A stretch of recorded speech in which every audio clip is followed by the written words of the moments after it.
This is the full auto team for Nightmare Rahel. Rahel was the other boss that was previously not autoable, but thanks to some changes, she can be autoed now.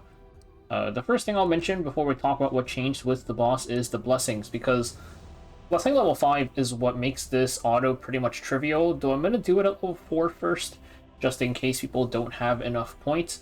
For level 4, you need to be speed-tuned pretty specifically, because at level 5, you get decreased skill cooldowns of all allies by 1 turn at the start of their turn. And also, they become completely immune to the sleep effect, so you don't need Dragon King Sharun anymore. And also, this means that you don't really have to speed tune that much, because Genesis Ross will S2, S3 every single turn, and then your debuffers are going to use their S3 like every 2 or 3 turns. There's really not that much to worry about. But at level 4, we instead have increases damage dealt by allies by 100%, and this is significant because while Rahel herself doesn't really take damage, doubling our damage dealt means that an AoE Death Pen can now one-shot the big ad without needing 2 of them. In the semi-auto I had before, we ran double crow. Now just one of them would run one-shot. And we also have the new AoE Death Pen unit, Genesis Ross, like I mentioned. And then unaffected by skill cooldown increase effects is nice. You don't have to worry about that either. So, like I mentioned, level 5 makes this a lot easier. But for me, I had to clear this boss on...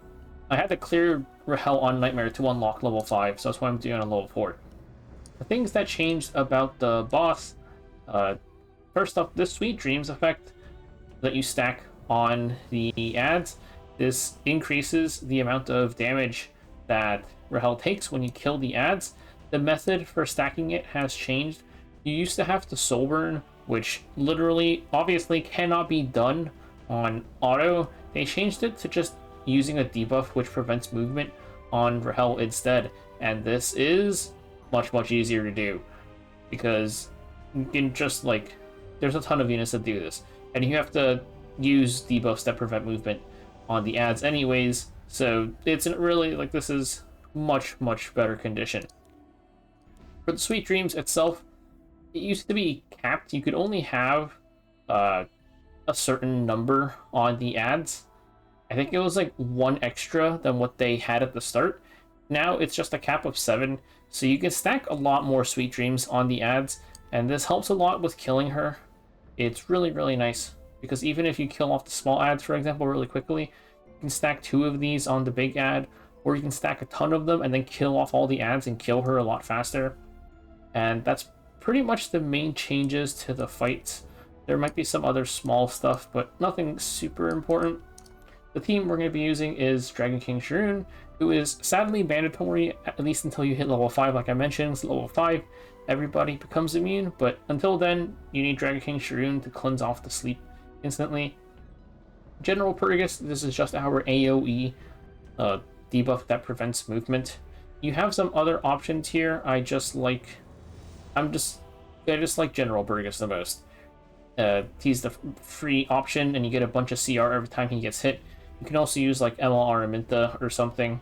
And again, this is speed tuned, so you will have to like match my speeds on Genesis Ross and General Purrgis specifically. The other two don't matter too much. We have Genesis Ross, and then this last slot has a bunch of different units that you can put here. So this is the S1 debuff that prevents movement, aka sleep/stun slot. Tenebria has a really high sleep chance on her S1, and she can hold Abyssal Crown, so that's why I have her here. Stage Ball and Sezin also works great. He also gets CR push from his S2. Some other options, there.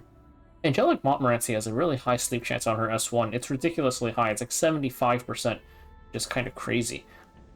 There's also AE Winter as a funny option if you want to use her. Paulus also has stun on S1 and can hold Crown. Dragon King Sharun has stun on her S1 too, but it's pretty low chance.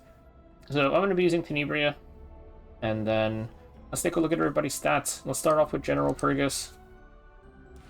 General Purrgis, I've got him at 235 speed. This artifact doesn't really matter. We can just take this off. You don't need the F-res since we're immune to the cooldown reduction thing. the skill cooldown increase.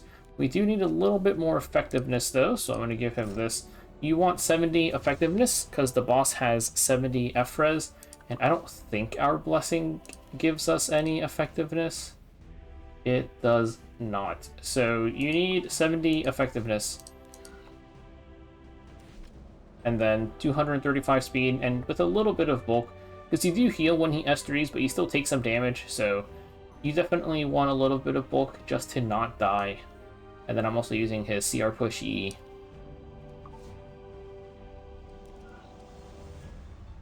Next up, Genesis Ross. This is roughly my PvP Genesis Ross with some gear changes. 174 speed, this like 170s range. I don't remember if this was exactly 174 or not, but it gets pretty close. I also have him on Symbol of Unity just for extra damage. Oh yeah, you can go to 85 crit chance because you have elemental advantage.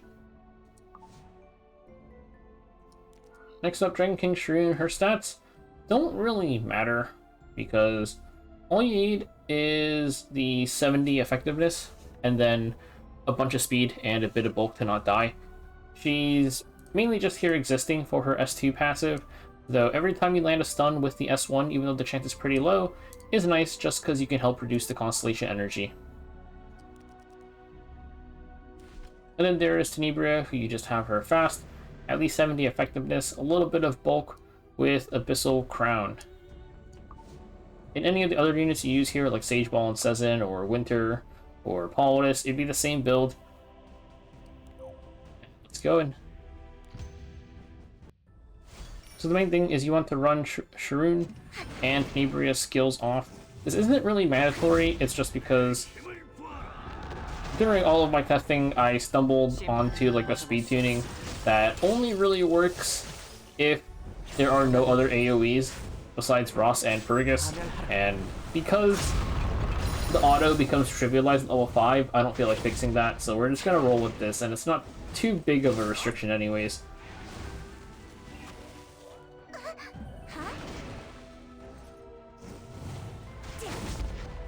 You can see you can actually double proc there. It said decrease Constellation energy twice because I landed the S1 sleep and proc the Abyssal Crown.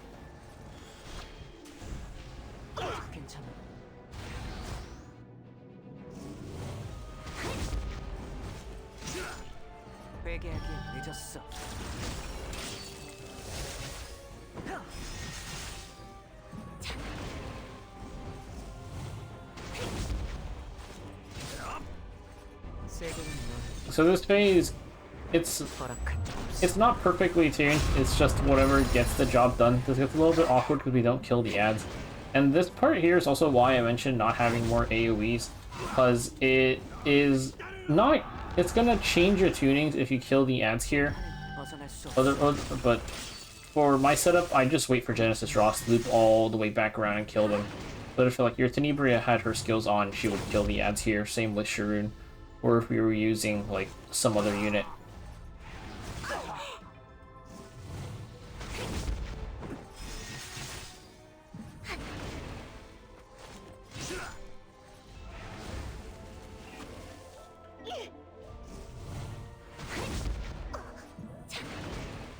너의 죄를 심판해 주지. 이것이 나의 사명이자 너의 운명이다.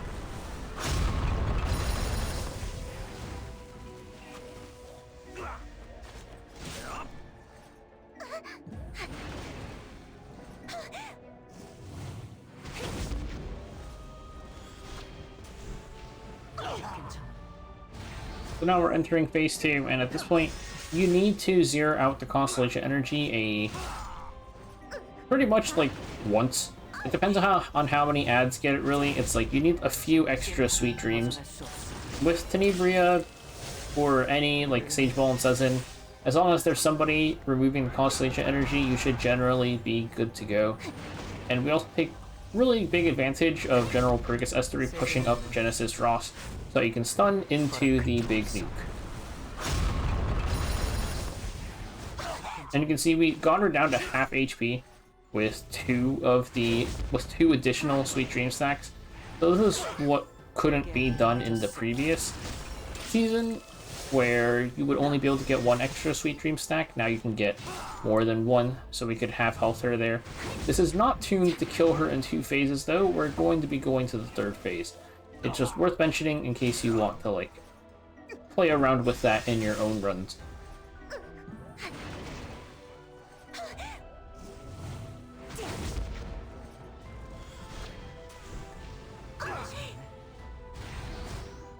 아직은 심판을 벗어날 수 없어. 명하노니 파멸하라.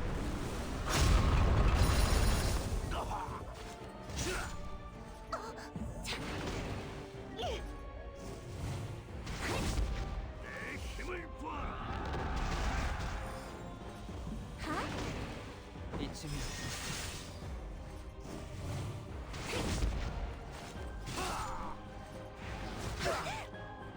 Also, you saw Tenebria get resisted there. That's because only light elemental heroes ignored 15%, but it doesn't really matter too much. Odds are she's going to land her debuffs. That does make Sage Ball and Sezen probably the actual best in slot, because he would have a higher debuff chance just by not being able to get resisted. 허락한 적 없어.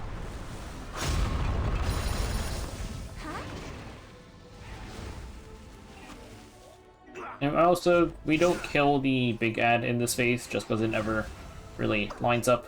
But not a huge deal. We have enough to... we've done enough damage already from killing off all the other ads to be able to kill the ads here, and then we'll be able to kill Rahel.